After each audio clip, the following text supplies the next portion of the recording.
കൃഷ്ണനും ക്രിസ്തുവും ഒന്നാണ്. അതായത് മഹാനായ ഈസാ നബി എന്ന യേശുവും ഇന്ത്യയിലെ ശ്രീകൃഷ്ണനും ഒരേ വ്യക്തി തന്നെയാണെന്ന് അഭിമാനിക്കുന്ന നിരവധി ആധുനിക സ്വാമിമാരുണ്ട്. രണ്ടുപേരുടെയും ഫിലോസഫി ഒരേ രീതിയിലാണെന്നാണ് കണ്ടെത്തിയ ഏക തെളിവ്. മറ്റ് ഹിസ്റ്റോറിക്കൽ എവിഡൻസ് ഒന്നും ആർക്കുമില്ല. എന്തായാലും മണിപ്പൂർ പോലെയുള്ള മേഖലകളിലൊക്കെ ക്രിസ്ത്യാനികളെ ചുട്ടുകൊല്ലുമ്പോഴും ക്രിസ്ത്യാനികളുടെ നേതാവാകുന്ന യേശുവിനെ നമുക്ക് ഭാരതീയർക്ക് വലിയ ഇഷ്ടമാണെന്ന് വ്യക്തമായി. അപ്പോൾ ആ മഹാത്മാവിനെ ബഹുമാനിക്കുന്ന ഇഷ്ടപ്പെടുന്ന ആളുകൾ മുസ്ലിങ്ങളും ക്രിസ്ത്യാനികളും മാത്രമല്ല, ഹൈന്ദവരുമുണ്ടെന്ന് തെളിഞ്ഞു. ഓരോ ക്രിസ്ത്യാനികൾക്കും ഇനി ഹല്ലേലൂയ എന്ന് ആവർത്തിച്ച് വിളിക്കാം. എന്തായാലും ഈസാ നബി എന്ന യേശു ജീവിച്ചത് 2000 വർഷങ്ങൾക്ക് മുമ്പാണെന്ന് വ്യക്തമാണല്ലോ. ആയിരക്കണക്കിന് ചരിത്രപരമായ തെളിവുകൾ അതിനുണ്ട്. ഇനി ഇന്ത്യക്കാരനായ ഭാരതീയനായ കൃഷ്ണന്റെ ജീവിതം എന്നായിരുന്നുവെന്ന് വ്യക്തമാക്കുന്ന ചരിത്രരേഖ വേണ്ട പോലെയൊന്നും ഇല്ലെങ്കിലും ഭാരതീയരുടെ ഒരു സങ്കല്പം അനുസരിച്ച് അത് ദ്വാപര യുഗത്തിൻ്റെ അന്തിമഘട്ടത്തിലാണ്.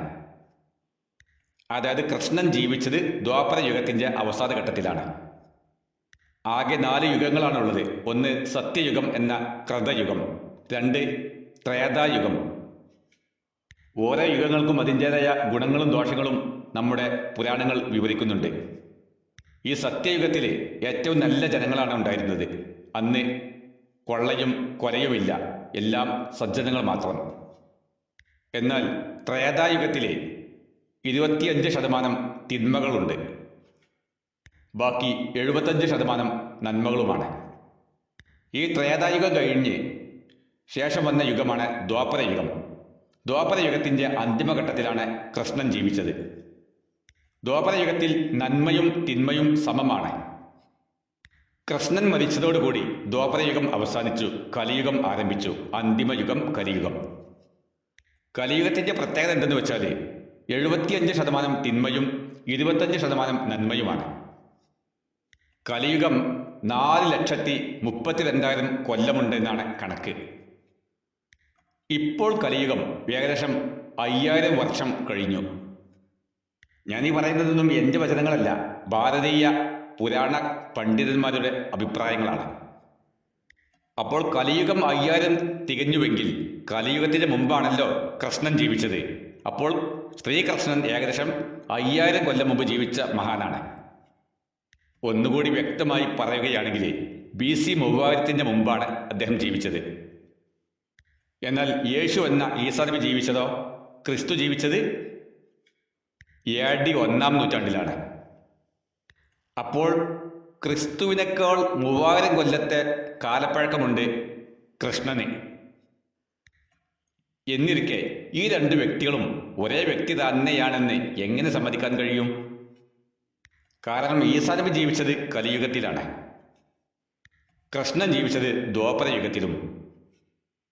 മഹാനായ മൂസാ നബി അലൈഹി സ്വലാം പോലും, അതായത് യേശുവിൻ്റെ പൂർവികനായ നേതാവ്, അദ്ദേഹം ജീവിച്ചത് BC 1300-കളിലാണ്. അതിൻ്റെയും 1700-ലധികം കൊല്ലങ്ങൾക്ക് മുമ്പാണ് കൃഷ്ണൻ ജീവിച്ചത്. മഹാനായ ഇബ്രാഹിം നബി അലൈഹി സ്വലാം ജീവിച്ചത് BC 2200-കളിലാണ്. അപ്പോൾ യേശുവിനേക്കാളും മോശസിനേക്കാളും അബ്രഹാമിനേക്കാളുമൊക്കെ കാലപ്പഴക്കം ആർക്കുണ്ട്? മഹാനായ ശ്രീകൃഷ്ണന് ഉണ്ട്. അപ്പോൾ ഏകദേശം നോഹ നബിയുടെ, നോഹ പ്രവാചകന്റെ കാലഘട്ടത്തിലാണ് മഹാനായ കൃഷ്ണൻ ജീവിച്ചത്. എന്നിരിക്കെ യേശുവും 3000 കൊല്ലം മുമ്പുള്ള ശ്രീകൃഷ്ണനും ഒരേ വ്യക്തി തന്നെയാണെന്ന് സമ്മതിക്കാൻ ചരിത്ര ബോധമുള്ള ഒരാളെയും കിട്ടുകയില്ല. യേശു ഇന്ത്യയിൽ വന്ന് കാശ്മീരിൽ വന്ന് വിവാഹം കഴിച്ചു എന്നൊക്കെ കഥ പ്രചരിപ്പിക്കുന്ന പല പുതിയ സ്വതന്ത്ര വെളിപ്പാടുകാരുമുണ്ട്. അക്കൂട്ടത്തിൽപ്പെട്ടതാണ് ഇന്ത്യയിലെ കാദിയാനികൾ. എന്നാൽ അതും സമ്മതിക്കാൻ പ്രയാസമുണ്ട്. കാരണം 2000 കൊല്ലം മുമ്പ് ജീവിച്ച യേശു ആ 2000 കൊല്ലം മുമ്പ് ഇന്ത്യയിൽ വന്ന് ജീവിച്ചിരുന്നുവെങ്കിൽ അദ്ദേഹം 33.5 വയസ്സ് വരെ പിൽക്കാലത്ത് സ്വദേശത്ത് പോയി പ്രബോധനം ചെയ്ത് ജീവിച്ചു.